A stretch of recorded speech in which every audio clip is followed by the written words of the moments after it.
कबीर जी की असीम कृपा से आप पुण्यात्माएं सत्संग सुनने के लिए उपस्थित हुए।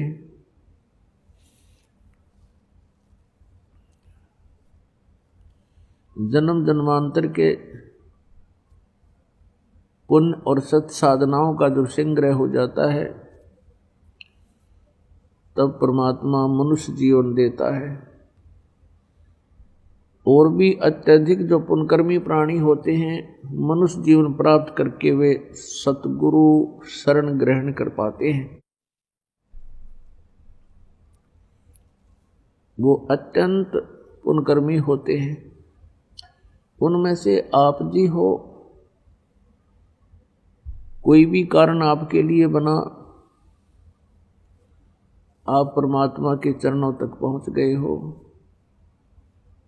चाहे कोई किसी कारण से भी आया है, कोई दुख के कारण यहाँ आया है, कोई संकट के कारण आया है, तो वो संकट वो दुख उसके लिए वरदान सिद्ध होगा।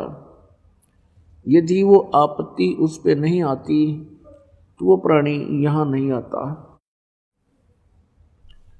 कुछ पुण्यात्माएं ऐसी हैं जो केवल परमात्मा की ही तलाश में लगी हुई है। वो भी पुण्यकर्मी प्राणी हैं और वो परमात्मा की चाह उनके लिए वरदान बन गई कि वो यहाँ पहुँच गए। और मनुष्य जीवन प्राप्त करके जो प्राणी भक्ति नहीं करते हैं तो वो कर्महीन है।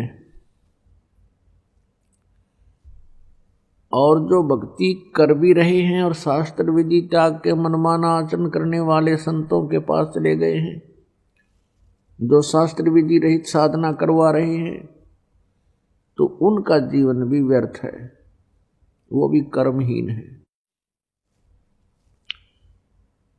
तो पुण्यात्माओं, मनुष्य जीवन की प्राप्ति बार बार नहीं होती।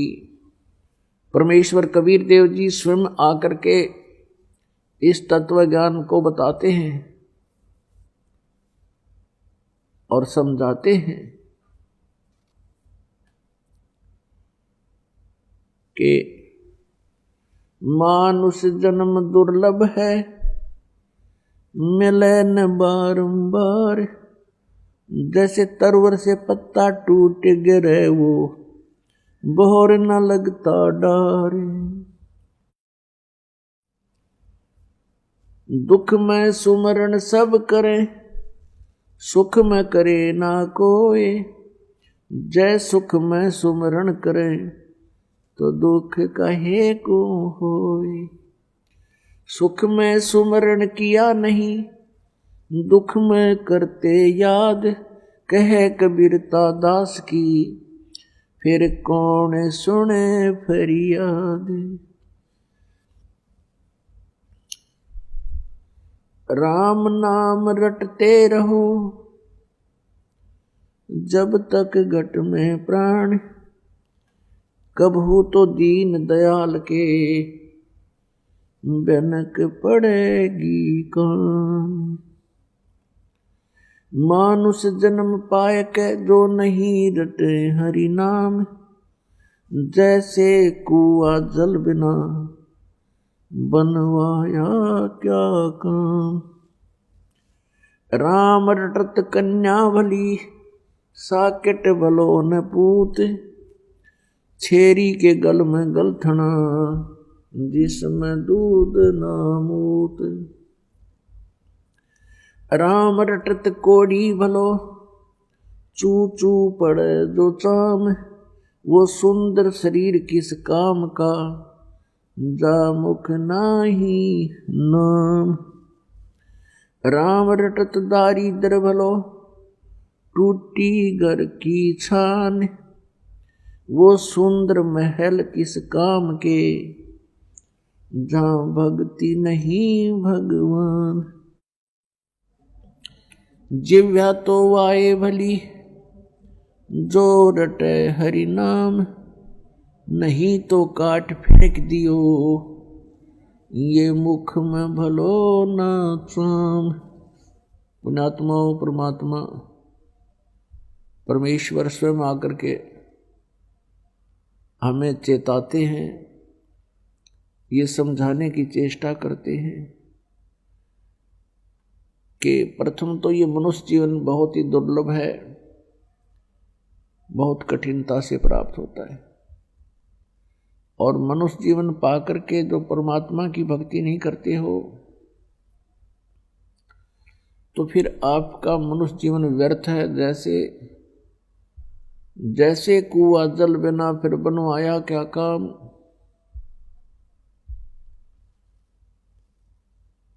अब जिस कूप में जल नहीं है और वो खोद भी रखा है, उसके पक्का स्ट्रक्चर भी बना रखा है और बहुत सुंदर दिखाई देता है, उसमें जल है नहीं तो वो नाम कूप भले ही है लेकिन गुण कुएं के नहीं है उसमें। इसी प्रकार जो मनुष्य जीवन प्राप्त करके प्राणी परमेश्वर की भक्ति नहीं करते हैं, उनका नाम मनुष्य अवश्य है लेकिन गुण मनुष्य के नहीं है। फिर बताते हैं, राम रटत दारिद्र भलो, टूटी घर की छान, वो सुंदर महल किस काम के, जहां भक्ति नहीं भगवान। परमात्मा की भक्ति करने वाला वो निर्धन व्यक्ति भला है, अच्छा है, जिसके मकान की छत भी टूटी बेशक हो, जिसकी झोंपड़ी की छत टूटी हो और वो भक्ति कर रहा है, तो कहते हैं वो सुंदर महल किस काम के, जहां भक्ति नहीं भगवान।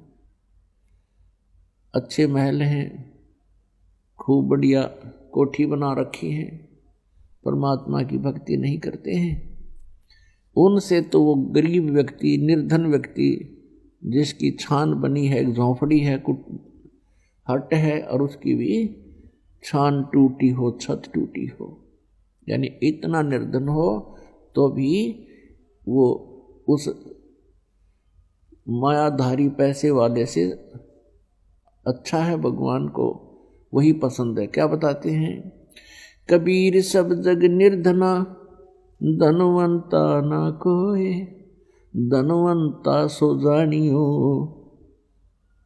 जिस पर राम नाम धन होए। पुण्यात्मा,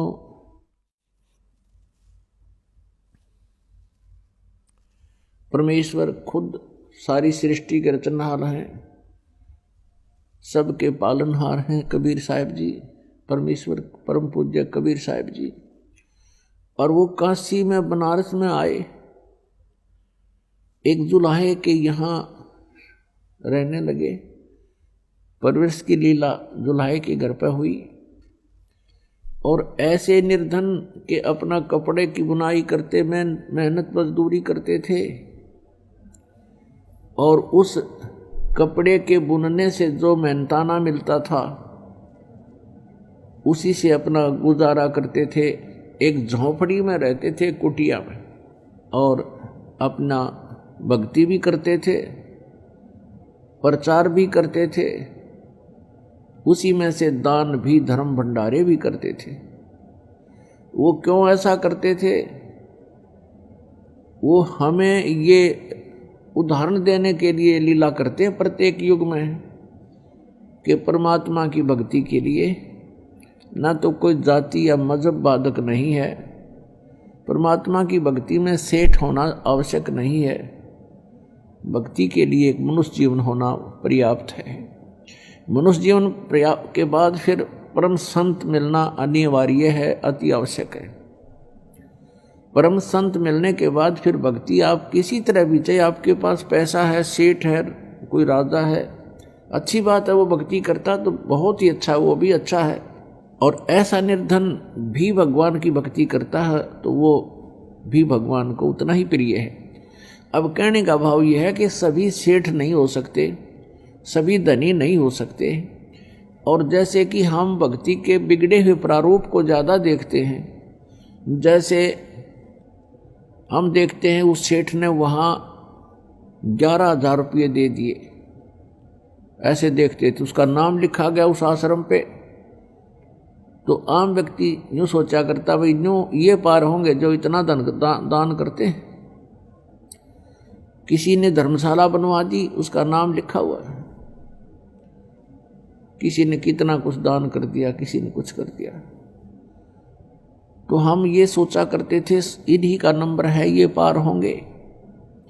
लेकिन परमात्मा कहते हैं दान विद समान है, आपकी क्षमता के अनुसार दान कीजिए, वही पर्याप्त है। जैसे